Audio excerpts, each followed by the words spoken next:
Good evening. It's your girl Antoinette. I have a wonderful topic today. As I was driving to work, I was listening to John and it hit me and it was like an epiphany. So I'm going to read from John chapter 4, verse 6 through 15, and we'll get into today's topic. It says, Jacob's well was there, and Jesus was tired as he was from the journey, sat down by the well. It was about the 6th hour. When a Samaritan woman came to draw water, Jesus said to her, "Will you give me a drink?" His disciples had gone into town to buy food. The Samaritan woman said to him, "You are a Jew, and I am a Samaritan woman. How can you ask me for a drink? For Jews do not associate with Samaritans." Jesus answered her, "If you knew the gift of God and who it is that asks you for a drink, you'd have asked him, and he would have given you the living water." "Sir," the woman said, "you have nothing to draw with, and the well is deep. Where can you get this living water? Are you greater than our father Jacob, who gave us this well and drank from it himself, as did his sons and his flocks and herds?" Jesus answered her, "Everyone who drinks this water will be thirsty again, but whoever drinks the water I give him will never thirst. Indeed, the water I give him will become in him a spring of water welling up from eternal life." The woman said to him, "Sir, give me this water so that I won't get thirsty and have to keep coming here to draw the water." He told her, "Go, call your husband and come back." "I have no husband," she replied.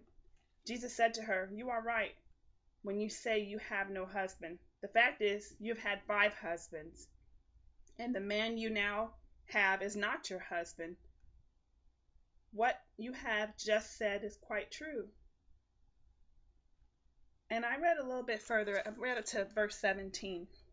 But, you know, I try to stay hip and with the new slang. And I've been hearing a lot about men and even women referring to women as being thirsty. And thirsty means desperate, crying out for attention. And I also have too eager to get something. And these definitions I got from urbandictionary.com. But being thirsty, that's nothing new. There's nothing new under the sun. And it says that in the book of Ecclesiastes, but surely it's true because this Samaritan woman was in fact very thirsty. She's had 5 husbands, and the man she was with wasn't her husband. I mean, it's nothing new. But, we can be thirsty, ladies, in the right way. Be thirsty for Jesus and crave that living water that where we won't thirst anymore, and that way where we can get right things instead of getting the things that continually make us more thirsty. Falling for the wrong guy, settling, craving that attention that you don't need. And hey, I'm not downing y'all because I've been there. I've done that. I've got the t-shirt. I'm so grateful that Facebook and MySpace and all these different websites weren't around back in my day because it would have showed me as 50 Shades of Ratchet. I'm so grateful.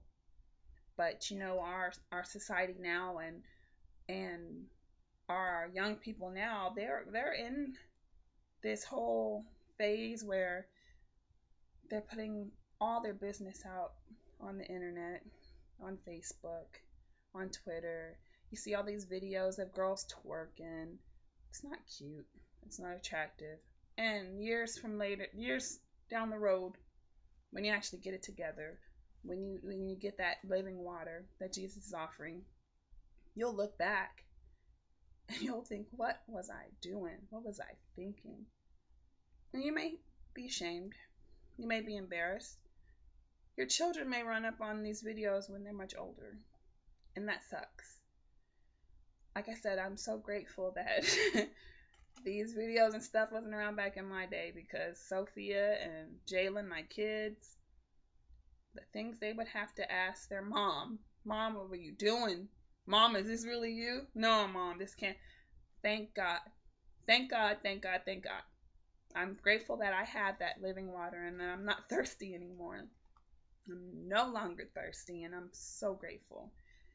I just want to encourage our young girls. Let's work together to lift them up. They're sending out the wrong message. Music videos is sending out the wrong message. Like I said, I'm not judging because I thought I had to be that girl.